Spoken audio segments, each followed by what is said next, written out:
할렐루야. 네, 같이 한번 말씀의 주제, 제가 성광하면 여러분들이 성령 충만한 새해 주인공이 되자 한번 외치겠습니다. 성광! 한 번만 더 하겠습니다. 성광! 사도행전의 역사는 사도행전 2장에서 시작이 됩니다. 사도행전을 가리켜서 여러 가지로 다르게 표현을 합니다. 교회 행전에는 교회의 역사가 어떻게 이 세상 속에 뻗어가게 됐는가, 그것을 이제 잘 보여주고 있는 것이 바로 사도행전이거든요. 또 하나, 이 사도행전을 가리켜서 선교행전이라 그렇게 부르기도 합니다. 예루살렘에서 시작이 된 이 복음의 역사가 어떻게 로마까지 가게 됐는가. 여러분, 복음은 그 자체 속에 능력이 있습니다. 그래서 이 복음이 들어가는 곳에 복음 그 자체가 정체되지 않습니다. 하나님의 능력으로 복음이 확 하고 확산되도록, 그게 복음의 거룩한 역사입니다. 여러분, 어두운 방 안에 불의 스위치를 켜면 그 빛이 방 안 전체를 쪼일까요? 아니면 그 약간의 구석만 불빛이 보이고 끝날까요? 다 보이는, 복음의 역사가 그렇습니다.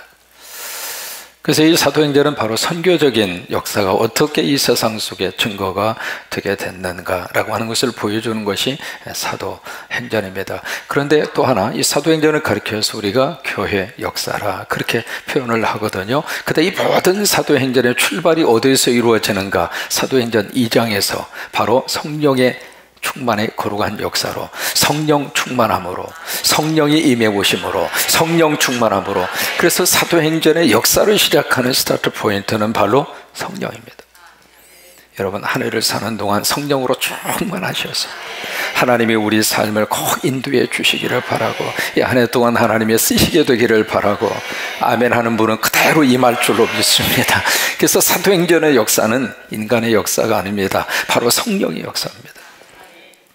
그래서 사도행전 2장의 성령의 충만한 역사를 통해서 바로 출발이 이루어진 것처럼, 오늘 이 지표를 통해서 우리 안에 이 새해 하나님이 성령으로 충만히 부어주셔서 우리 자녀들도 성령으로 충만해서 공부 잘하고, 우리 가정도 성령으로 충만해서 행복한 새해가 되시기를 바라고, 우리 교회도 성령으로 충만해서 기적이 나타나는 교회가 되시기를 바라고, 그래서 우리 삶의 자리마다 내 힘으로, 내 능력으로 여러 가지 많은 문제와 한계, 상황을 만날 수밖에 없지만 성령으로 충만하면 하나님의 능력이 나타나게 되어져 있는 거예요. 그래서 사도행전 2장에서 바로 성령의 역사로 시작을 하잖아요. 그 역사가 3장으로 가서 베드로를 통해서 뭘로 나타나는가? 기적으로 나타납니다. 그래서 안전병이 된 사람을 바로 일으켜 세우잖아요. 은과 금은 내게 없거니와 내게 있는 것으로는 내게 주노니 곧 나사렛 예수 그리스도의 이름으로 일어나 걸어라. 여러분, 성령의 역사가 강력하게 일어나면 거기에 기적이 나타납니다. 이번 집회를 통해서 병마가 떠나가기를 바라고, 악한 영이 떠나가기를 바라고, 나를 짓누르고 있는 어둠의 영이, 그리고 가슴 속에 있는 상처가, 나를 누르고 있는 모든 돌멩이 같은 세상의 무거운 짐들이 예수의 이름으로, 그래서 2장에서 성령의 역사가 임한 다음에 3장의 기적이 났다. 그래서 참 묘합니다. 하나님의 역사하면 마귀와 사탄도 가만히 있지 않습니다. 왜? 자기 영역이 뺏기니까. 그 전에는 마귀와 사탄이 움직이지 않습니다. 근데 참 묘하게 은혜 받으려고 그러면, 꼭 부흥집회 참석하려고 그러면 그때 10년 만에 전화 와가지고 저녁에 만나자고. 참 신통방통 꼬부랑통이야. 집중해서 말씀을 좀 집중해서 읽으려고 그러면 꼭 그 시간에 까똑. 이게 하나님의 역사가 움직이려고 그러면 꼭 거기에 반대적으로 악한 영도 같이 거기에서 우리를 시험하고 흔들려고 하는 그런 경우들이 있습니다. 모처럼 만에 금식 한번 해보려고 그러면 꼭 그때 가서 꼭 그때 맛있는 거 사준다고 그러고.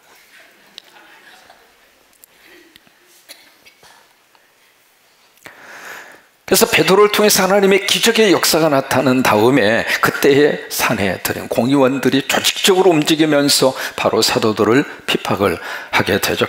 그래서 결국 이제 베드로가 공회 앞에 재판을 받게 됩니다. 그래서 이제 4장으로 가서 보시면은 계속해서 이제 그런 사건들, 사도들이 얼마나 그 고난과 박해 속에 처해져 있는가라고 하는 게 4장에 쭉 기록이 되어져 있잖아요. 근데 5장으로 가서 보시면 또 아나니아와 삽비라의 사건이 또 터집니다. 이게요, 불같은 성령의 역사가 임하니까 거기에 거짓 영이 들어오는 거예요. 여러분, 성령님이 역사하시는 곳에는 성령은 진실합니다. 성령은 순수합니다. 성령은 깨끗하셔요. 근데 거기에 악령과 그리고 거짓 영이 들어가서 아나니아와 삽비라의 입을 통하여 하나님을 속여 먹을 수 있다고 하는 초대교회에 가장 이제 막 뜨거운 성령의 불로 일어나려고 하는 하나님의 교회를 흔들려고. 여러분, 마귀와 사탄은 교회가 잘 되는 꼴을 못 봐요. 근데 성령님은 교회가 잘 되는 것을 원하십니다. 성도들이 잘 되는 것을 원하시고요, 예수 믿고 하나님의 복을 받기를 원하시고요, 하나님 안에서 세상을 능히 이기고 살기를 원하시고요. 여러분, 이 금년 한 해 동안 이 복이 임하기를 주의 이름으로 축원합니다. 주의 이름으로 축원합니다. 주의 이름으로 축원합니다. 아멘. 그래요. 그래서 이제 5장에서 그런 역사가 나타납니다. 그 다음에 6장으로 가서 보시면은 교회 안에 문제가 생깁니다. 바로 구제라고 하는 그것 때문에. 그래서 서로 간에 이제 팔이 자기 안으로 굽는다고, 헬라파, 유대인파. 이게 바로 뭐냐면 같은 유대인인데 밖에 살다가 온 사람, 그 다음에 그냥 그 나라에서 그냥 살고 있었던 사람. 그래서 처음부터 교회는요, 참 어려운 사람들을 향한 구제와 그리고 그들을 살리기 위해서 교회가 하나가 됐어요. 여러분, 교회가 지역에 어려운 사람들 절대로 그냥 눈 감고 지나가면 안 됩니다. 우리 교회 안에 들어와 있는 어려운 사람들 절대로 눈 감고 지나가면 안 됩니다. 그래서 교회가 더 많이, 그래서 대내 구주, 구제, 대외 구제, 하나님이 기뻐하는 사역입니다. 이게 초대교회부터 있었던 사역이에요. 근데 거기에 열심을 하다가 보니까 한쪽이 좀 섭섭한 사람이 생기게 됐던 거죠. 그래서 그것 때문에 이게 교회 안에 큰 하나의 어려움에 봉착을 하게 됐죠. 근데 그 문제를 만나는 순간 하나님이 그것 때문에 교회를 더 든든하게 세우셨어요. 여러분, 문제가 있어서 문제가 되는 건 아니에요. 문제는 항상 있습니다.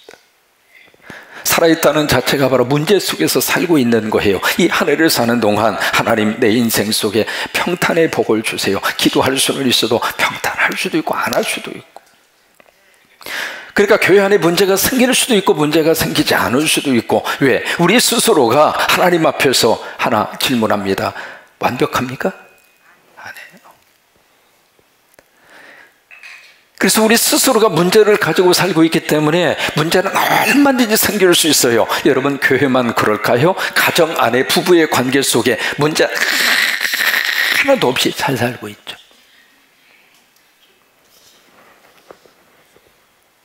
사랑해서 결혼했는데, 저 사람하고 살면 행복할 것 같아서 결혼을 했는데, 그래서 자신 낳고 살고 있는데 그 좁은 공간 속에 살면서도 체라체라 사네 못 사네, 밥상을 뒤에 없네 마네, 나가네 들어오네. 이게 문제가 있다고 하는 것은 당연한 거예요. 따라서 아시죠? 문제가 있는 것은 살아있다는 증거다. 죽은 사람은 문제가 없어요. 살아있으니까 문제가 있는 거예요. 그러니까 문제가 있는 것은 당연한 거예요. 문제가 없는 것이 사실은 문제죠. 근데 교회가 그 문제 속에 처박혀 있었던 것이 아니라 그 문제를 딛고 교회가 더 든든하게 선 거예요. 그래서 교회에 조직이 생기게 됐고, 그렇게 해서 안수 집사라고 하는 그 제도가 거기서 도입이 된 거예요. 그래서 하나님의 사람들, 사도들은 기도와 말씀 전하는 일로 서로 역할 분담이 이루어집니다. 여러분이 하늘을 사는 동안 목사가 해야 될 일, 성도가 해야 될 일 구별이 돼야 돼요. 감독이 해야 할 일과 축구 선수가 해야 할 일이 구별이 돼야 돼. 선수가 뛰다가 잘못 뛴다고 너 나와. 그래, 박항서가 들어가서 뛴다고 생각해봐요. 그분이 얼마나 뛸 것 같아요? 그러니까 감독이 할 일과 선수가 할 일이 서로 구별이 되어져 있어야 돼요. 주의종이 할 일과 그리고 성도들이 해야 할 일 구별이 되어져야 돼요. 여러분, 목회자들은 기도하고 말씀 전하는 일에 전무할 수 있도록.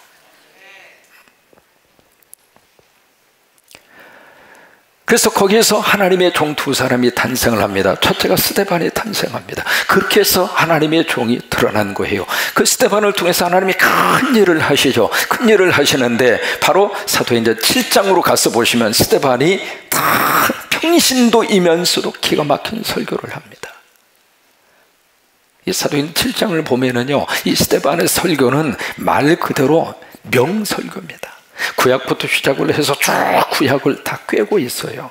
완전히 구약의 맥을 짚어가면서 결국 그 구약을 어디로 끌고 가는가? 예수 그리스도 십자가의 사건으로 구약을 쫙 꿰어가면서 이 스데반이 그 설교를 해요. 설교를 하는데 그 설교를 한 스데반을 가만두겠는가? 아니에요. 그 스데반을 통해서 교회가 더 부흥되고 교회가 막 역사가 일어나니까 스데반을 또 치는 거예요. 그러니까 사도행전을 보면은요, 성령의 역사가 있는 곳에 꼭 마귀와 사탄이 같이 동시적으로 공격하고 있는 거예요. 부흥만 있었던 게 아닙니다. 교회 안에 박해도 있었고 고난도 있었고 어려움도 있었고. 그렇게 해서 결국 어떻게 됐는가? 스데반이 순교를 당하게 돼요. 그것이 바로 7장입니다. 그리고 8장으로 넘어와서 말씀의 시작이 어떻게 되는가? 8장 1절은 그렇게 시작을 합니다. 8장 1절, 사울은 그가 죽임당함을 마땅히 여기다가 사울이라는 사람이 전면에 등장하는 사건입니다. 그러면서 1절 그 이후에 그날에 예루살렘에 있는 교회에 어떤 박해가 있었어요? 견딜 수 없는 박해. 여러분, 지금까지 믿음의 역사는 이렇게 돼서 시작이 된 거예요. 박해가 없어서 순탄하게 믿음의 삶의 여정이 끌어온 것이 아니라 하나님의 역사가 강력하게 일어나는 곳에 또 다른 박해의 역사도 강하게 일어났어요. 그때 그 박해 속에서 절대로 주눅들지 않았어요. 그 속에서 하나님의 사람들은 더 일어났습니다. 그 속에서 우리의 더 믿음이 더 영성이 순수해졌고요, 그 속에서 하나님을 향한 그 열정과 순수한 믿음을 그들은 끝까지, 이 한 해를 사는 동안 우리 믿음의 영성이 끝까지 갔으면 좋겠어요. 연초에 가졌던 믿음의 거룩한 결단이 하루하루 지나고 한 달 한 달 지나면서도 그 영성에 절대로 시들지 말고 마지막 끝까지. 그래서 거기에 큰 박해가 있어서 사도 위에는 다 유대와 사마리아 모든 땅으로 어떻게 됐어요? 흩어져요. 흩어지는 곳 속에 빌립이라고 하는 사람이 등장을 합니다. 여러분, 성경의 빌립, 복음서에 보시면 빌립을 만날 수가 있죠. 안드레하고 그리고 베드로와 같은 고향 베사다라고 하는 지역 출신입니다. 그건 이제 사도 빌립이에요. 12제자 가운데 한 사람이에요. 그러니까 빌립은 어떤 사람이었느냐면 굉장히 이성주의적인 사람이었어요. 이성주의. 이제 거기 어디서 드러났냐면 오병이어 기적의 사건이 일어나잖아요. 그래서 먹어야 될 사람은 남녀, 그 다음에 어린아이 약 한 2만 명, 그리고 손에 가지고 있는 것은 아무것도. 그때 이제 예수님이 제자들에게 그렇게 제안을 하잖아요. 너희가 먹을 걸 주어라. 그때 빌립이 그 이야기 합니다. 지금 여기에 각자에게 먹거리를 조금씩 나누어 준다 하더라도 돈 얼마가 필요해요? 200데나리온. 그러니까 빌립이라는 사람은 굉장히 이성적인 사람이에요. 다시 말해서 이성에 대해서 누구보다도 감각이 뛰어난 사람이에요. 현실 파악을 너무 잘하는 사람. 그런 사람이 빌립이에요. 여러분, 우리가 신앙생활하면서 머리의 차원, 이것을 무시할 수 없습니다. 머리를 다시 말하면 이성이라고 말하거든요. 머리, 이성, 이 차원 절대로 하나님은 무시하지 않습니다. 근데 이성주의에 머무르면 더 이상 영적 성장이 없습니다. 그러니까 머리로 우리가 말씀을 이해하고 말씀을 깨닫는 것이 참 중요하거든요. 그런데 이 말씀이 머릿속에만 머물러 있으면은 머리에서만 빙빙빙빙 도는 거예요. 그러니까 이것으로 끝나면 안 됩니다. 빌립이 바로 그런 사람이었거든요. 그래서 철저하게 모든 일들을 합리적으로, 그리고 상황적으로, 그리고 계산적으로. 그러니까 이게 뛰어난 사람이죠. 이제 그랬던 빌립인데 이 빌립이 성령을 받았어요. 여러분, 우리 안에 하나님의 영이 들어왔을 때 이성을 파괴하지는 않습니다. 그러나 그 이성을 통해서 하나님의 일을 더 멋지게 감당할 수 있도록 하나님이 역사를 하십니다. 그러니까 이 빌립이 굉장히 머리가 뛰어나고 이성적인 사람인데 이 사람 속에 바로 뭐가 들어왔는가? 바로 성령이 들어왔어요. 이것을 일반 은총이라고 그러고 성령을 특별 은총이라고 그래요. 그러니까 일반적인 은혜, 일반적인 이 제너럴 그레이스, 일반적인 은혜, 은총, 이 은총에다가 성령이라고 하는 하나님의 특별한 은혜가 부어지니까 이 빌립 하나님이 너무 귀하게 들어쓰셨어요. 나중에 히에라폴리스라고 하는 곳에서 십자가에서 매달려 죽을 때까지 빌립은 너무 귀한 하나님의 사명을 감당했던 사람이 사도 빌립이에요. 바로 우리 자녀들에게 하나님이 성령을 부어주셔서 이게 이성적으로 공부도 잘하고 영성도 같이 이렇게 키워지면은요, 이게 이성과 영성의 균형을 잡으면 이 시대에 뛰어난 지도자가 됩니다. 그러니까 머리만 뛰어났어도 안 돼요. 그러니까 머리도 뛰어나고 하나님의 지혜를 주시면 이성이 막 발달하거든요. 그러니까 그 이성 속에 하나님의 영성을 부어주시니까 시대의 위대한 리더자가 되더라 이 말이에요. 그게 사도 빌립이에요. 근데 오늘 성경에서 만나는 빌립은 바로 누구인가? 안수 집사입니다. 안수 집사 빌립을 지금 여기서 만나게 되거든요. 지금 이 빌립이 지금 어디에 있느냐면 사마리아로 다 흩어졌다고 그랬잖아요. 그래서 이제 사마리아, 바로 거기서 빌립이 지금 그 성에 들어가서 그냥 놀고 있었던 것이 아니라 바로 거기에 가서 막 가는 장소마다 막 복음을 준 거예요. 가는 장소마다. 그러니까 우리 예수 믿는 사람은 가는 장소가 바로 내 선교 현장입니다. 직장이 내 선교 현장이고, 사업장이 내 선교 현장이고, 그리고 아프면 병원 가서 입원하면 입원실이 내 선교 현장이고, 아무튼 우리가 가는 모든 장소가 바로 복음 증거하는 선교 현장이에요. 그래서 이 빌립이라는 사람이 사마리아 거기서 이제 그래서 이제 복음을 전하고 있었는데, 우리 잠깐 지도를 보시면은요, 바로 사해를 기준으로 해서 이쪽이 이제 여기가 예루살렘이에요. 예루살렘에서 살다가 너무 박해가 심해서 다 흩어졌어요. 그래서 유대와 사마리아 쪽으로 쭉 흩어지는데, 사마리아가 바로 어디냐면 바로 이 지역이 사마리아예요. 그리고 바로 위가 여기는 갈릴리고, 그리고 이쪽을 가리켜서 유대라고 그래요. 그러니까 예루살렘에서 살던 그 사람들이 빌립을 비롯해서 박해가 심해서 사마리아 지역으로 이제 가서 여기서 복음을 전하고 있는데, 여기 보시면 오늘 본문의 말씀 보실까요? 26절을 보시면은 여기서 이제 주의 사자가 나타나서 지시를 하십니다. 26절 같이 한번 읽을까요? 주의 사자가 빌립에게 말하여 이르되 일어나서 남쪽으로 향하여 예루살렘에서 가사로 내려가는 길까지 가라 하니 그 길은 광야라.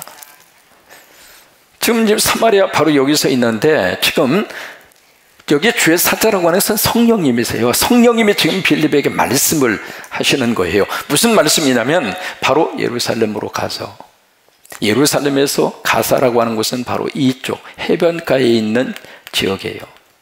가사, 지금으로 말하면 가자 지구입니다. 여러분 좀 들어보신 지역 이름이죠. 팔레스타인 해방기구에서 팔레스타인 사람들이 지금 모여서 살고 있는, 지금의 이제 텔아비브라고 하는 공항이 있거든요. 공항에서 조금 밑에 지역에 위치한 마을이에요. 그 가자. 근데 성경에서는 그때 당시에 지명이 가사입니다. 그 가사까지 가라고 하는 거예요. 가사까지 가는데 그 가는 길이 무슨 길이냐면 광야라 그 말이에요. 데저트, 사막이라 그 말이에요. 그러면 여기서 보시면은 여기 사마리아에서 예루살렘까지가 키로수가 30km입니다. 그리고 예루살렘에서 이 가사라고 하는 이쪽까지의 거리가 70km입니다. 그러면 지금 빌립이 있는 사마리아에서 이 가사라고 하는 지역까지 전부 다 합치면 몇 킬로예요? 100km예요. 여러분 쉬운 길일까요? 어려운 길일까요? 쉽지가 않습니다. 근데 그것도 거쳐가는 그 길이 광야입니다.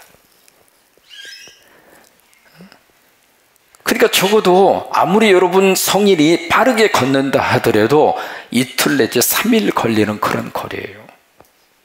그 거리를 성령님이 가라 하니까 지금 빌립이 순종하고 가는 거예요. 가는데 뭔가 거기에 하나님의 목적이 있는 거예요. 여러분 하나님이 우리를 움직이실 때에 뭔가 하나님의 목적이 있습니다.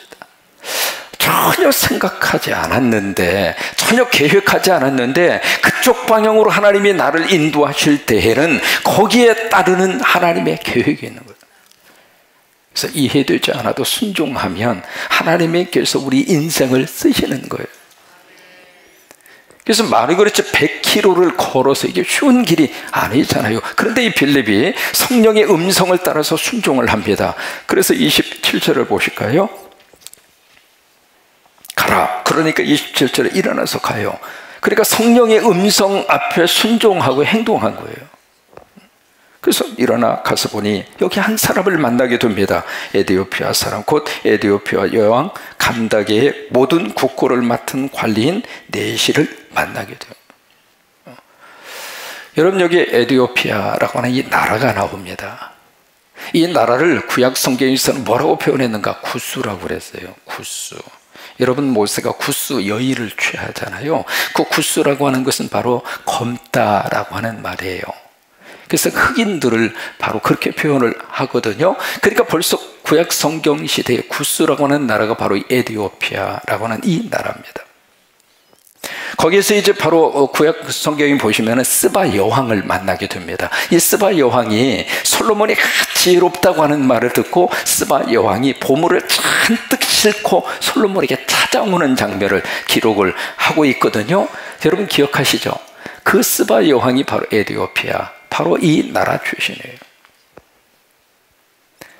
그래서 이제 거기서부터 하나의 에디오피아 역사가 시작이 됩니다. 어떻게 역사가 시작이 되냐면 이건 성경의 역사가 아니고요, 에디오피아 그 나라의 역사입니다. 이 스바 여왕과 솔로몬이 어떻게 관계를 맺었다고 그렇게 해석을 해요. 그래서 그 둘 사이에서 자녀가 나오는데 그 자녀가 메델리크 1세라고 하는 자녀가 나옵니다. 그 메델리크 1세가 바로 에디오피아 이 나라의 첫 번 왕이 됩니다.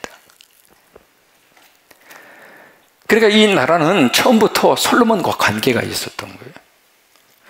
그래서 솔로몬과 관계를 가지면서 그때부터 이 에디오피아라고 하는 나라가 이 이스라엘과 계속 물물 교환을 합니다. 물물 교환을 통해서 1년에 한 번 유월절이라고 하는 큰 절기가 되면 거기에 고위 사절단을 바로 이스라엘로 파견을 하는 거예요. 그러니까 오늘 성경에 나타난 이 넷이라고 하는 사람도 마찬가지예요. 근데 여러분, 넷이라고 하는 것을 잘 해석을 해야 할 필요가 있습니다. 일반적으로 넷이 하면 기억하시죠? 환관. 그러니까 궁중에서 살고 있는 남자의 거시기 해가지고 거시기한 사람. 뭐 그런 사람을 넷이라 그렇게 이야기하잖아요. 근데 또 하나 여기 넷이라고 하는 말 속에 뭐가 있느냐면 고위급 관리를 넷이라고 그래요. 그러니까 여기에 일반적으로 우리가 생각하는 넷이가 아니라 여기 넷이는 그 나라에서 상당한 주의를 가지고 있는 관리, 그것을 성경에서 넷이라 그런 거예요. 그러니까 여기에, 그래서 이제 그 앞에 보시면 그렇게 표현이 되어져 있는 거예요. 모든 국고를 맡은 관리인, 직무로 말하면 기획재정부 장관. 여러분 부총리급이에요. 총리급이에요. 그러니까 왕이 지금 이스라엘의 유월절이라고 하는 절기를 지키기 위해서 특별 사절단을 파송을 할 때 그냥 하위급을 보낸 게 아니에요. 그냥 거세를 해서 남자구실 못하는 그런 내시를 보낸 것이 아니라 고위급 관리를 보낸 거예요. 총리급을 보낸 거예요. 근데 그 총리가 무엇을 맡은 사람인가? 국고를 맡은 사람이 보통 사람이 아니잖아요. 근데 여기에 보시면 누구의 국고를 맡았느냐면 에디오피아와 여왕, 그 다음에 간다게. 여러분 이것을 잘 해석을 해야 할 필요가 있는데, 이 간다게가 여왕 이름일 것이다 그렇게 해석하는데 그게 아닙니다. 이 간다게라고 하는 것은 에디오피아의 모든 왕들을 간다게라고 그런 거예요. 마치 애굽의 왕을 우리는 바로라고 그래요. 애굽에 있는 모든 왕들을 그냥 바로. 그래서 바로 하면 개인 이름이 아닙니다. 애굽의 모든 왕들을 그냥 통칭해서 바로 그렇게 부르는 것처럼 이 간다게라고 하는 이름은 에디오피아의 모든 여왕들을 간다게라 그렇게 부르는 거예요. 참 묘한 것은 이 에디오피아라고 하는 나라는 그 과거에 이게요, 왕이 되면 이 왕을 누가 승계를 했느냐면 모계가 승계를 했어요. 기가 막힌 나라입니다. 거기서 여성들은 거기 가서 태어나셔야 됩니다. 그러니까 남자들이 왕위를 이어받는 것이 아니라 여성들이 왕위를 이어받았어요. 그래서 여왕, 스바 여왕, 그래서 오늘 여기서도 여왕이라고 하는 말이 그래서 나오는 거예요. 여자들이 그 왕위를 이어받았어요. 그래서 지금 이 특별 사절단이 지금 처음에 메델리크라고 하는 1세 그때부터 관계를 맺어서 몇 년 동안 지속이 됐느냐면 900년 동안, 굉장히 오랫동안 그런 끈끈한 관계가 있었던 거예요.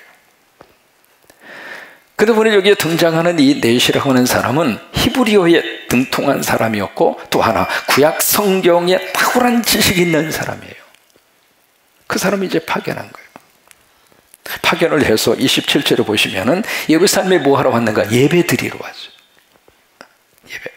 여러분, 믿는 사람은 예배가 생명입니다.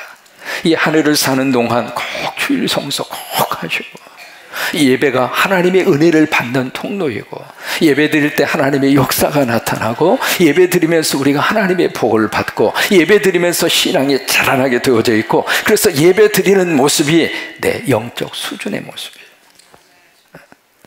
꼭 그렇게 기도하세요. 하나님, 한 해를 사는 동안 꼭 주일 성수할 수 있도록 모든 상황을 만들어 주시고 믿음도 지켜주시기를 원하고. 그래서 이 사람이 이게요, 에디오피아에서 바로 이스라엘까지 거리가 얼마일까? 1500km입니다.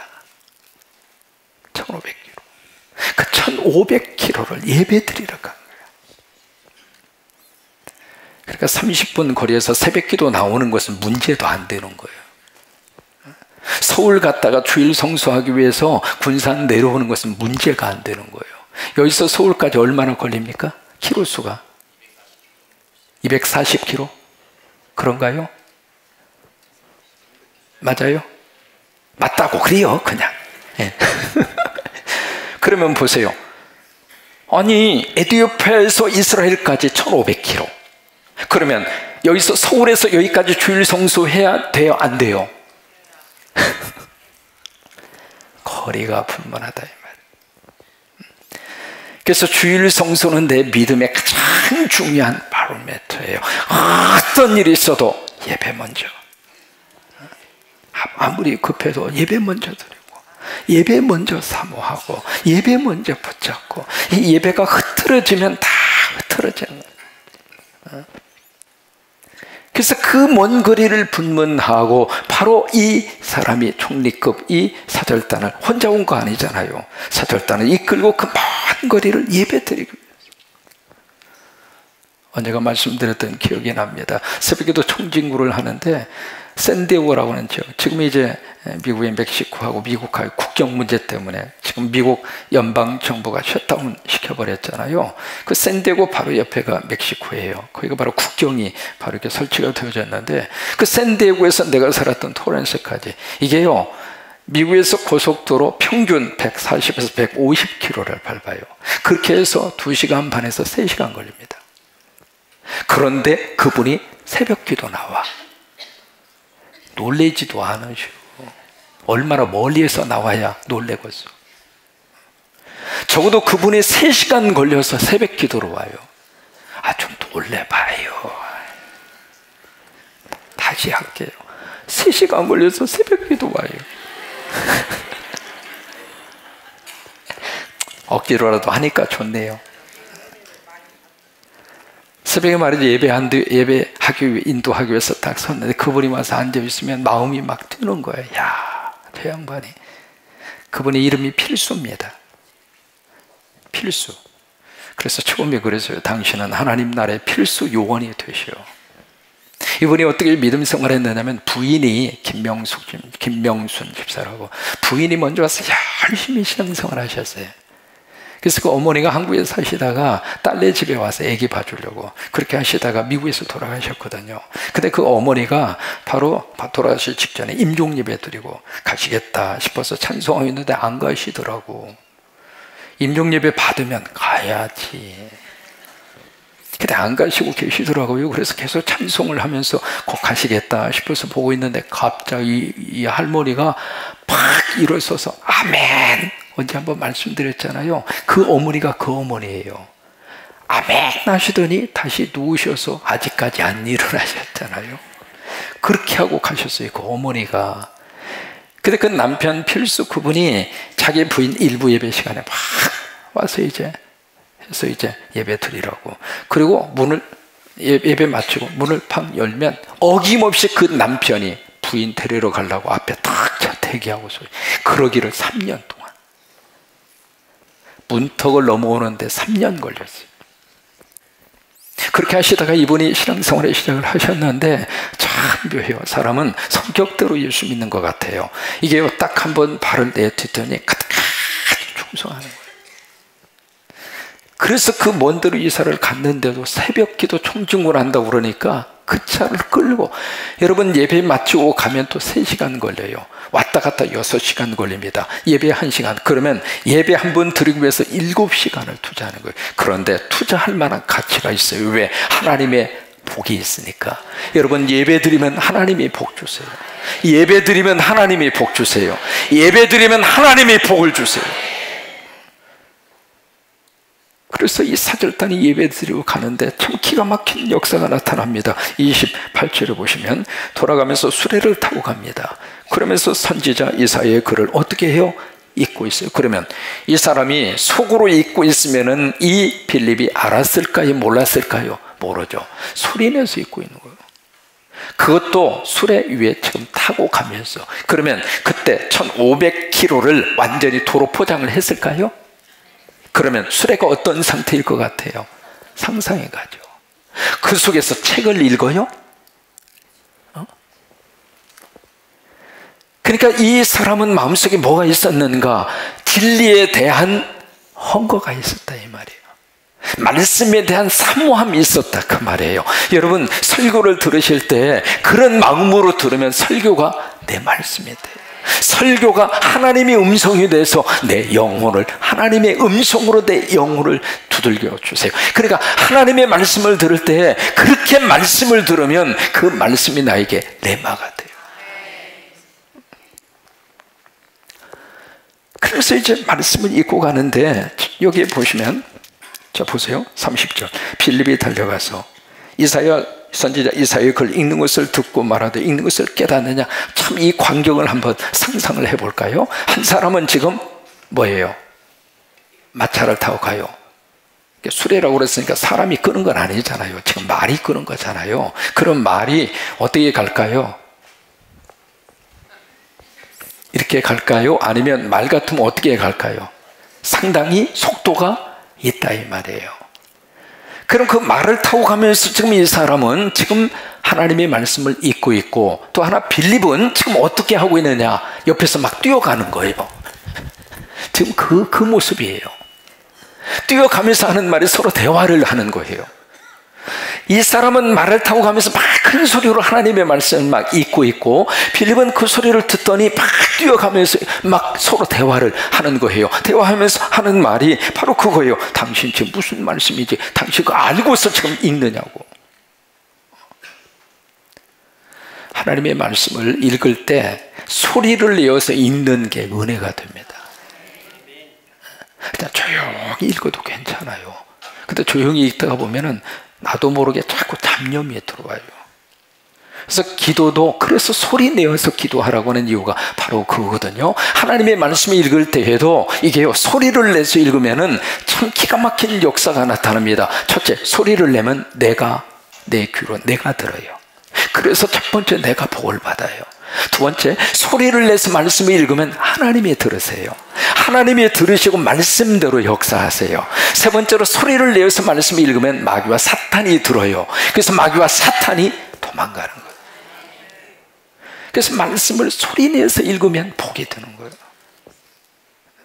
그러니까 이 사람이 그냥 적당히 소리 내서 읽은 것이 아니라 옆에 빌립이 달려가면서도 들을 수 있을 정도로 큰 소리로 그렇게 말씀을 읽은 거예요. 금년 한 해 동안 하나님의 말씀 창세기부터 요한계시록까지 하나님의 말씀 꼭 한번 일독하기로 약속하는 분만 마음속으로 다짐하세요. 아멘. 다시 한번 아멘. 말씀 덮어놓고 믿지 마세요. 말씀을 펼쳐서 읽어요. 그래서 하나님의 말씀을 꼭 소리내서 오늘 이제 신약 성경 통도 오늘 첫 번째 시간 했거든요. 내일하고 모레하고 2번 있어요. 오셔서 한번 말씀 한번 그렇게. 그러니까 31절 말씀에 여기에 네시가 그렇게 대답을 합니다. 지도해 주는 사람이 없으니 어찌 깨달을 수 있느냐 하고 빌립을 청하여 수레에 올라 같이 앉으니라. 이때 빌립이 수레를 탄 거예요. 그때까지 계속 옆에서 쫓아가면서 달려간 거예요. 참 끈질기죠. 그래서 수레 위에서 거기서 바로 한 사람을 대상으로 해서 특별 부흥 집회가 열린 겁니다. 수레 선상에서. 32절 말씀에 읽은 성경 구절 이사야 53장 7절로 8절 같이 한번 읽을까요? 그가 시작. 그가 도살제기로 가는 양과 같이. 다시 한번 하나님의 말씀을 크게 읽으셔요. 그가 시작. 그가 도살제기로 가는 양과 같이 끌려갔고 덜 깎는 자 앞에 있는 어린 양의 조용함과 같이 그의 입을 열지 아니하였도다. 그가 굴욕을 당할 때 공정한 재판도 받지 못하였으니 누가 그의 세대를 말하리요. 그의 생명의 땅에서 빼앗김이로다. 여기 그라고 하는 단어로 쭉 나오잖아요. 그래서 이 부분을 이 사람이 읽고 나서 질문하는 거예요. 여기 그라고 하는 대상이 이 글을 쓴 바로 그 선지자를 말합니까? 아니면 또 다른 사람을 말합니까? 여러분, 성경 속에서 성경을 해석해 갈 때 성경 속에 나타난 인칭 대명사 있잖아요. 인칭 대명사. 이 대상이 분명해야 됩니다.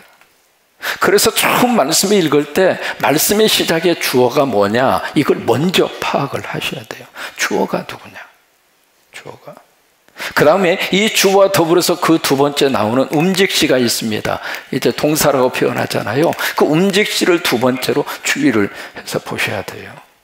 그러니까 여기 이 사람은 도대체 이 사람이 누군가, 그 생각이 드는 거예요. 그렇게 궁금증을 가지게 된 이유가 예루살렘에 가서 예배를 드리면서 그 예루살렘에서 있었던 사건에 대한 정보를 들은 거예요. 그래서 그 궁금증을 가지고 있었던 거죠. 그러자 34절, 그래서 이제 질문을 합니다. 35절, 빌립이 입을 열어 이 글에서 시작하여 예수를 가르쳐 복음을 전하니. 여기 이 글에서 시작했다는 이야기는 성경을 폈다 그 말입니다. 그러니까 말씀을 말씀으로 풀어간 거예요. 그래서 그 말씀 속에서 뭘 끄집어냈는가? 예수를 끄집어낸 거예요. 여러분, 성경에서 우리가 찾아야 할 분은 예수님이에요. 어떤 성경을 펼치든지 그 성경 속에 하나님이 담아주시는 것은 예수입니다. 예수를 여기다 담아주신 거예요. 그래서 예수를 여기 가르쳐 복음을 전하니. 그러다 36절에 기가 막힌 역사가 나타납니다. 길을 가다가 물 있는 곳에 이르러 그 네시가 말하되, 네시 스스로가 지금 마음문이 활짝 열리는 거예요. 누가 지금 그 마음문을 열어주었을까? 성령이 그 마음문을 열어주신 거죠. 그래서 마음문을 딱 열고 하는 말이, 나 세례받겠다. 벌써 6개월 학습하고 6개월 출석해야 세례 주고. 그래, 하나님을, 예수 그리스도를 고백하는 순간 바로 세례가 들어온 거예요. 그래서 그 자리에서 여러분, 믿음은요, 내일 모레 급히 미루는 게 아닙니다. 하나님이 감동을 주시면 아멘 하고 움직이면 그 움직이는 대로 하나님이 상황과 여건을 만들어가죠. 그러니까 믿음의 사람은 감동 따라 가는 거예요. 그러자 38절, 이에 명하여 수레를 멈추고. 그때까지 계속 수레 위에 두 분이 같이 달려가면서 수레 위에서 막 부흥 집회가 열렸고, 수레 위에서 그냥 말씀을 해석하고 말씀을 듣고 그런 역사가 나타났던 거죠. 그래서 이제 수레를 멈추고 나서 38절, 빌립과 네시가 둘이 모두 함께 부르다. 그리고 같이 거기서 나와요. 39절, 둘이 물에서 올라올새 주의 영이 빌립을 이끌어 간지라. 그 다음이 중요합니다. 네시는, 같이 한번 읽습니다. 네시는 시작. 네시는 기쁘게 길을 가므로. 그예요. 예. 이게요, 참 묘한 하나님의 구르간 역사입니다. 성령의 능력을 통해서 하나님이 빌립을 사마리아에서 가사까지. 누가 그 길을 인도했는가? 성령님이 인도하시고. 여러분, 한 해를 사는 동안 성령님이 우리 삶을 꼭 인도해 주셔서 가야 할 길이라면 길을 열어주시기를 바라고, 그것을 통해서 하나님의 복을 받을 곳이라면 꼭 하나님께서 우리 길을 확 열으셔서 하나님이 우리 길을 인도해 주시기를 바라고, 하나님이 원하지 않는 길이라면 하나님이 꼭 막아주셔서 더 이상 우환이 내 집에 찾아오지 아니하도록, 더 이상 우리 자녀들에게 나쁜 일이 생기지 아니하도록 성령님이 매 순간순간마다 우리 삶을 꼭 인도해 주시기를. 두 번째로 이 성령의 역사를 통해서 어떤 역사가 나타나게 됐는가? 바로 그 이디오피아, 바로 그 내시에, 그 속에 하나님께서 영적으로 문을 열어주셔서 말씀이 열리도록, 이 새해 우리 믿음의 삶의 여정 가운데 하나님의 말씀이 열리시기를 바랍니다. 설교를 들을 때 그 말씀이 내 말씀으로 확 열리시기를 바라고. 왜요? 말씀이 바로 창조의 역사가 있습니다. 지금도 하나님은 말씀으로 역사를 하셔요. 그 말씀이 내 속에 들어오면 내 안에 하나님의 새로운 창조를 하세요. 그것이 바로 건강으로 나타나는 거예요. 그것이 바로 하나님의 은혜로 나타나는 거예요. 성령님이 우리 안에 오셔서 말씀이 내 안에 깨달아지는 역사가 일어나고, 그 다음에 세 번째, 성령의 역사를 통해서 어떤 역사가 나타났는가? 결과가 바로 기쁨으로 나타나요. 그래서 여기에 39절에 내시는 기쁘게 길을 가므로, 이게 성령님의 거룩한 역사입니다. 성령의 9가지 열매, 첫 번째가 사랑이죠. 두 번째가 뭐예요? 희락이 바로 뭐예요? joy, 기쁨이라고 하는 말이에요. 그러니까 성령으로 충만하면 우리 안에 하나님의 그 기쁨을 주세요. 이 한 해를 사는 동안 하나님의 이 기쁨의 역사가 우리 안에 충만히 부어주시기를 주의 이름으로 축원합니다. 그래서 항상 기뻐하라. 왜 그럴까요? 성령님이 주시는 은혜입니다. 우리는 항상 짜증내라, 그건 아멘 잘할 수 있습니다. 왜? 자동으로 짜증을 내니까. 근데 이게 항상 기뻐하라, 이건 자동으로 안 돼요. 성령으로 역사하셔서 성령님이 우리 안에 계셔야, 그래야 우리 안에 웃음이 터지고 우리 안에 기쁨이 터지고. 여러분, 웃어서 손해볼 일 하나도 없습니다. 웃으면 하나님이 주시는 복이 너무 큰 거예요. 우리가 잘 알고 있잖아요. 웃으면 내 안에 뭐가 생성이 돼요? 엔돌핀. 그것이 바로 NK셀이라고 그러잖아요. 내추럴 킬러셀. 암을 잡아먹는 세포잖아요. 그러면 우리가 웃는 것만큼 내 안에 엔돌핀이 분배가 되도록. 그래서 최고의 항암제가 무엇인가? 바로 웃음이라고 그랬어요.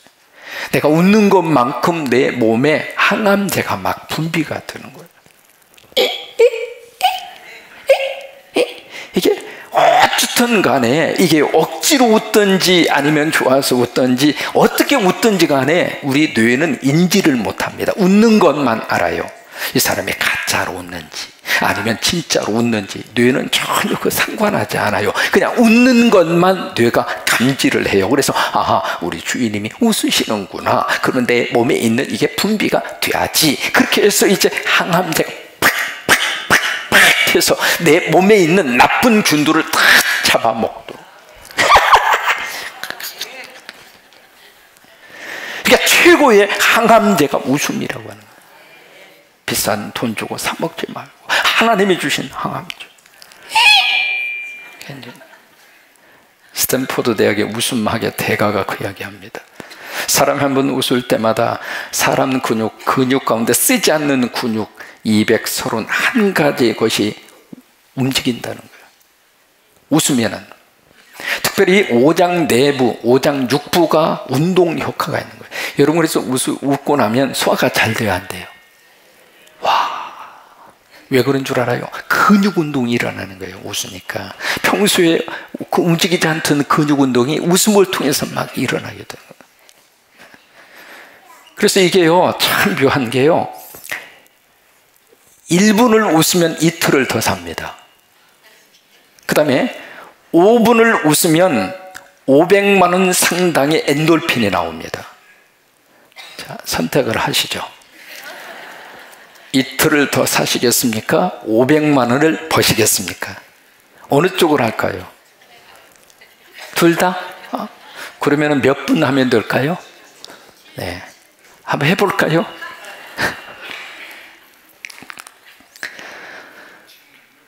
그러니까 이 필립 내시가 그냥 간 것이 아니라 그 속에 기쁨으로 충만해서 새해 우리가 억지로 사는 것이 아니라, 죽지 못해 사는 것이 아니라 성령으로 충만하셔서 그저 매일매일 하나님의 은혜로 우리가 웃고 살았으면 좋겠어요. 노만 커슨스라고 하는 사람이 있습니다. 웃음하게 대가로 불리우는 사람이에요. 로만 커슨스. 이 사람이 바로 누구냐면 큐바 소련이 미사일을 큐바에다 갖다가 배치를 시키려고 그랬어요. 그래서 그것 때문에 미국하고 바로 소련이 전쟁 직전까지 갑니다. 그때 이제 미국의 대통령이 누구냐면 케네디 대통령이었어요. 그리고 소련의 수상이 후르시초프라고 하는 수상이었죠.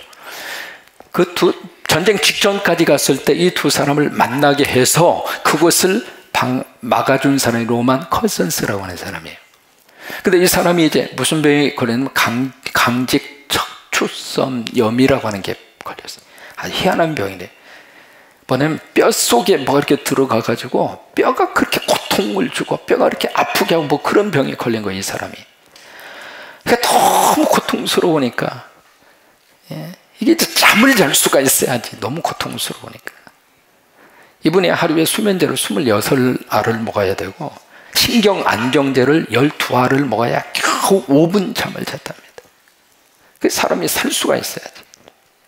근데 이 사람이 어떻게 하다가 웃음에 대한 것을 이렇게 알아가지고, 그냥 그때부터 마음을 딱 이렇게 작정을 하는 거예요. 어떤 일이 있어도 나 이제는 나 웃고 살겠다. 그래서 스스로 이렇게 결정을 한 거예요. 왜? 살기 위해서.